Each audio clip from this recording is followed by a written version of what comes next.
Hi there. This is quite a good time to do some winter pruning of something like a berberis, like this. It's very prickly, that's why I'm wearing very thick gloves. But it's a great time to tidy up a shrub like this when it's just going dormant in the winter. So you're actually just trimming it up so that it's going to keep its shape. All of these are actually new shoots which are all sort of crossing down. You can just give it a good sort of back and sides.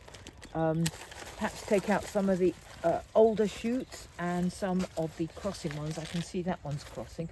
I shall probably take that out. And you can do it with quite a few other shrubs in the wintertime. Don't cut down any spring flowering shrubs because you'll be cutting off the flowers.